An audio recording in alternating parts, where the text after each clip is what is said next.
Hi friends, அஸ்ஸலாமு அலைக்கும்.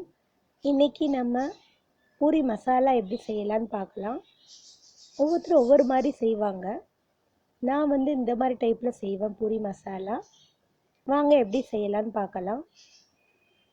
இதுக்கு நான் ஒரு 2 உருளைக்கிழங்கை நல்லா வேக வச்சு கட் பண்ணி வச்சுருக்கேன். அப்புறம் ஒரு பெரிய வெங்காயத்தை கட் பண்ணி வச்சுருக்கேன். அப்புறம் ஒரு பாதி தக்காளி, 2 பச்சை மிளகாவை கீறி வச்சுருக்கேன். இப்போ நம்ம தாளிச்சிடலாம். அதுக்கு ஃபர்ஸ்ட்டு குக்கர் அடுப்பில் வச்சுருங்க. அதுக்கப்புறம் அதில் 2 ஸ்பூன் ஆயில் போட்டுக்கோங்க. ஆயில் சூடான உடனே கடுகு, கடலைப்பருப்பு போட்டுக்கலாம்.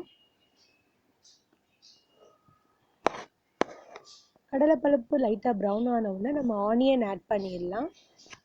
ஆனியன் ஆட் பண்ணி நல்லா வதக்கிக்கோங்க. இந்த ஒரு சைட் டிஷ் நம்ம பூரிக்கு மாத்திரம் இல்லை, சப்பாத்தி இல்லை மசால் தோசைக்கு உள்ளே வச்சு மசால் தோசை மாதிரி கூட செய்யலாம். ஆனியன் கொஞ்சம் வதங்கினவுடனே நான் இதில் 1 ஸ்பூன் இஞ்சி பூண்டு ஆட் பண்ண போகிறேன். யூஸ்வலாக சில பேர் பூரி மசாலாவுக்கு இஞ்சி பூண்டு ஆட் பண்ண மாட்டாங்க. பட் நான் செய்கிற டைப்பில் ஆட் பண்ணுறேன். இந்த மாதிரி செஞ்சால் எங்கள் வீட்டில் ரொம்ப விரும்பி சாப்பிடுவாங்க. ரொம்ப நல்லாயிருக்கும் இந்த மெத்தடு. கண்டிப்பாக ட்ரை பண்ணுங்கள். இப்போ 1 ஸ்பூன் இஞ்சி பூண்டு போட்டுடலாம். இஞ்சி பூண்டு போட்டு நல்லா மிக்ஸ் பண்ணிக்கோங்க. அதுக்கப்புறம் நான் இதில் நம்ம கட் பண்ணி வச்சுருக்க பாதி டொமேட்டோ, அதுக்கப்புறம் 2 பச்சை மிளகாய், கொஞ்சம் கொத்தமல்லி இலையை போட்டு அதையும் கொஞ்சம் வதக்கிக்கோங்க. கொஞ்சம் வதங்கின உடனே நம்ம மசாலா ஆட் பண்ணிடலாம்.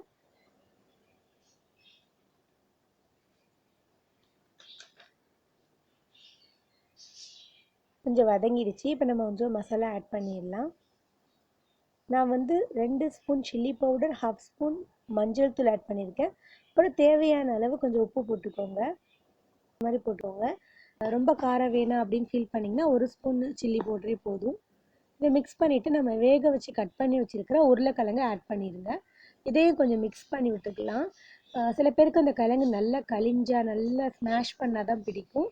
அந்த மாதிரி உள்ளவங்க நம்ம குக் பண்ண உடனே நம்ம கரண்டிலேயே அப்படியே ஸ்மாஷ் பண்ணிடலாம். இப்போ இது கூட நான் 1 டம்ளர் தண்ணி ஊற்றிக்கிறேன். தண்ணி ஊற்றிட்டு நம்ம குக்கரை க்ளோஸ் பண்ணி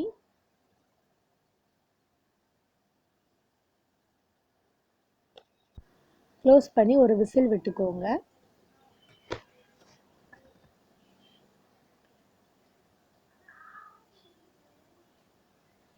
குக்கரை க்ளோஸ் பண்ணிடலாம். குக் பண்ணிவிட்டு பார்க்கலாம்.